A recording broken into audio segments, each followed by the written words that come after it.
Hey guys, today I'm going to be sharing my thoughts, opinions, and feels on Cinder by Marissa Meyer. If you don't know what Cinder is about, it's about this girl named Cinder. I bet you couldn't guess that her name was Cinder. And basically this is a Cinderella retelling involving cyborgs. It's not the same as Cinderella, it has a very similar story structure, and similar events from Cinderella do happen in this book, but it's very different. The story takes place in New Beijing, which is basically a futuristic Beijing, China. Cinder is a cyborg working as a mechanic, and she's considered to be one of the most advanced mechanics in New Beijing. A plague has broken out, and we see how that affects Cinder's life. And obviously loads of other things happen, but I don't want to carry on because I'm afraid that I will spoil you, and I don't want to spoil you. So let's talk about the writing. Marissa Meyer is a fantastic writer. I actually went into this book very skeptical because I just wasn't sure if it would be something that I would enjoy, but I completely loved it. The dialogue between the characters was wonderful, and the way that she built up this world was really great. She didn't just info dump you with loads of information. She takes her time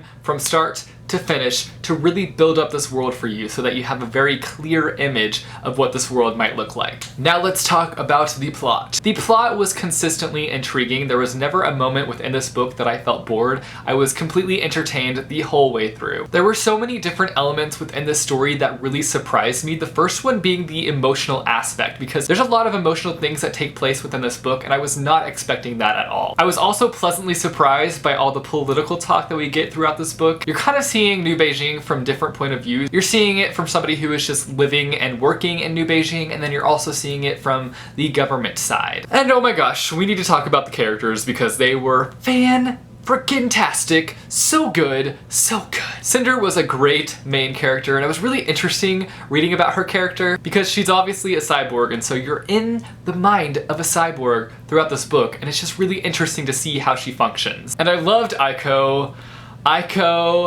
She was hilarious and wonderful and just spot on and was really sassy, and I loved her, and I just have a lot of Aiko feels. Obviously I can't tell you why I have a lot of Aiko feels. I'll get to that in the spoiler section, but Aiko, bless. And Peony, oh Peony, I don't even know if that's how you say her name, but Peony, the feels.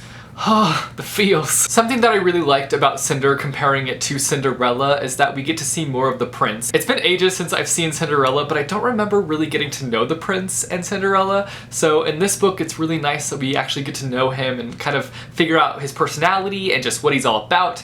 And that was just really great. So now I'm gonna jump into a spoilery section because I have things that I need to talk about. So if you have not read this book, you should. But let me know down below if you are planning to read Cinder because I'd love to know. But for now, I'm gonna be jumping into a spoilery section.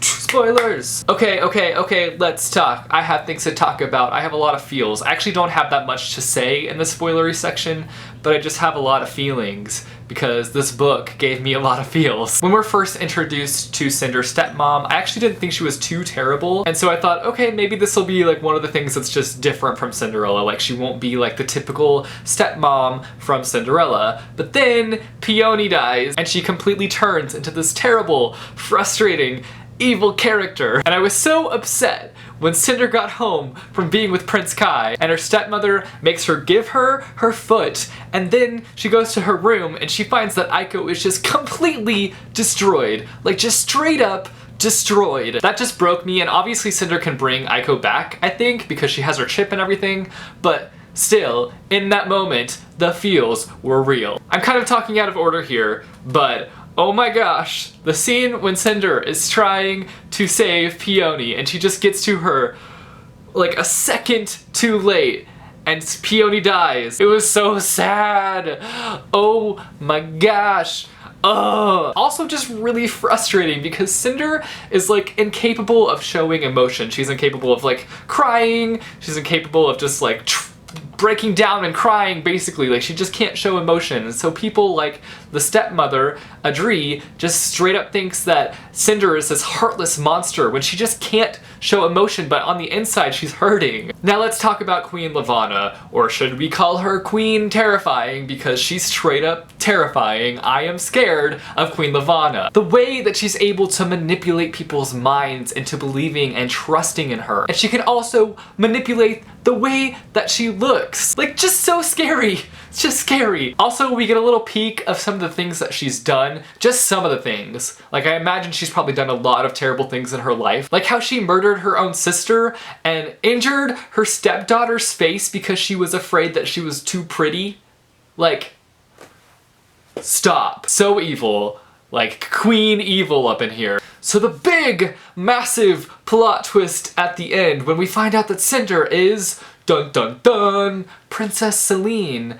I really wasn't that shocked because I feel like the fact that she was Princess Celine was kind of hinted heavily throughout this book. I mean, I completely understand if you missed it, but for me I was just like, oh yeah, I kind of saw that coming. Like, the second we find out that Cinder is lunar, I'm like, okay. She's gotta be Princess Celine. There is no way that she's not. So those are all my thoughts, opinions, and feels on Cinder by Marissa Meyer. I'm definitely planning to continue on with the series because it's just so great. Like, I'm really glad that I picked up Cinder. I wasn't originally going to read Cinder, but then I did, and I loved it, and I'm just super stoked to continue on with the series. So let me know down below what your favorite part of Cinder was, and I will see you guys soon with a new video. Later. The story Cinder is a I feel like I have to sneeze, and I don't want to sneeze. So the big, massive plot twist, that's not a word.